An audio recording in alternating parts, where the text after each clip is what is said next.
എന്ന് പറയുന്ന ദിക്ർ ചൊല്ല്. നിനക്ക് സമാധാനമുണ്ട്, നീ വിചാരിച്ച കാര്യം പൂർത്തിയാകുന്നുണ്ട്, നിന്റെ രോഗം അല്ലാഹു ശിഫയാക്കി തരും. മഹാനായ തഴവ ഉസ്താദ് പണ്ട് പ്രസംഗത്തിന് പോയ സമയത്ത് തന്റെ ഭാര്യയ്ക്ക് ബൈത്തിലൂടെ കത്തുകൾ എഴുതി. എന്താണ് എഴുതിയത്? ചെല്ല് ലാ ഹൗല, ജീവിതം എപ്പോഴും സ്റ്റൈല, അതിലൊരു ശക്കുമില്ല, ഒരിക്കലും ചിറ്റ തെറ്റിപ്പോകരുതേ, അലസതയാൽ ഒഴിക്കരുതേ.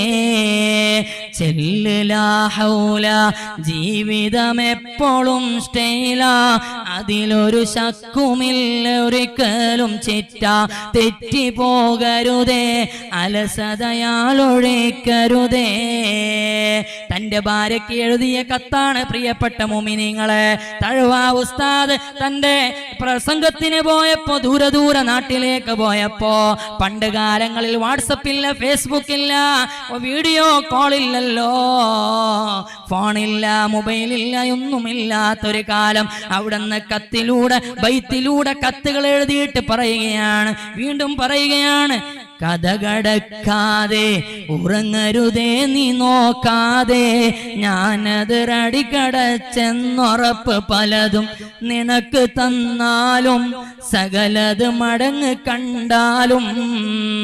നീ കടക്കാൻ ചെന്ന സമയത്ത് നീ വാതിലടക്കണം, വാതിൽ കുറ്റിയിട്ടോന്ന് നോക്കണം. നീ അടുത്ത് ചെന്നാൽ നോക്കിയാൽ വാതിൽ അടച്ചതുപോലെ കാണും, കുറ്റിയിട്ടതുപോലെ കാണും. അടുത്ത് ചെന്നിടണേ, അടിമുടി അടക്കി നോക്കിടണേ, അതിലൂടെ കൊളുത്ത സാക്ഷികൾ ശരിക്കും വീണത് പിടിച്ച് നോക്കിടണേ, എന്നിട്ടുറപ്പിലെത്തിടണേ. വാതിൽ വന്നായോ ഒന്ന് നോക്കണേ, സിൽക്ക് ഇട്ടിട്ടുണ്ടോ എന്ന് നോക്കണേ, നീ ഇങ്ങനെ വാതിലൊന്ന് കുലുക്കണേ. ഇതൊക്കെ പറയുമ്പോ നീ പറയും, ഇതെല്ലാം ഞങ്ങൾക്കറിയുന്ന കാര്യമല്ലേ. കാര്യമോ ശരിയാ, പക്ഷെ നിനക്കതും കളിയാ. എന്നാൽ മുബശ്ശിറായ റസൂല് തൻ്റെത് പരസ്യമാക്കിയതാ, ഗൗരവമുണ്ട് കൂടിയതാ. കാര്യം ശരിയാണ്, നീ പറയും ഇതെല്ലാം ഞനക്കറിയുന്ന വിഷയമല്ലേ. മോളെ, ഇത് പറഞ്ഞത് ഹബീബായ മുഹമ്മദ് മുസ്തഫ സ്വല്ലല്ലാഹു അലൈഹി വസല്ലമ തങ്ങളല്ലേ. എൻ്റെ പ്രിയപ്പെട്ട മുഅ്മിനീങ്ങളെ, കടക്കാൻ പോകുന്ന സമയത്ത് മുത്തുനബി പറഞ്ഞില്ലേ, നിങ്ങൾ കടക്കുന്ന വിരിപ്പൊന്നു കൊട്ടണേ. ഇതെല്ലാം പറഞ്ഞത് എന്തിനാണ്?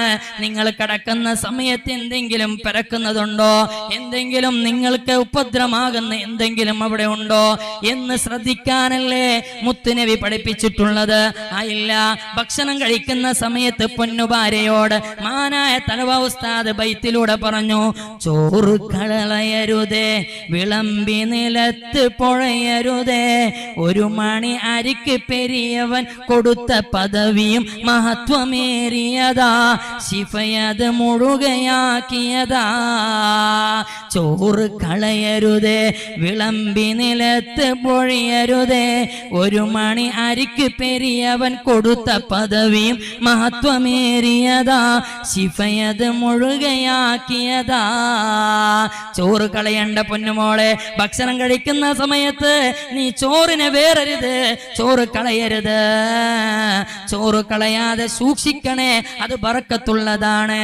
അവസാനമായി ചോറ് കളയുമ്പോ അവസാനമായി ബാക്കി വെച്ചത് അതിൽ ബറക്കത്തുണ്ട് പൊന്നുമോളെ. ഇത് ഹബീബ് മുഹമ്മദ് മുസ്തഫ. അതുകൊണ്ട് മുഅ്മിനീങ്ങളെ, നമുക്ക് പലർക്കും ദാരിദ്ര്യം വരുന്നത് ചോറ് കളയുമ്പോഴാണ്.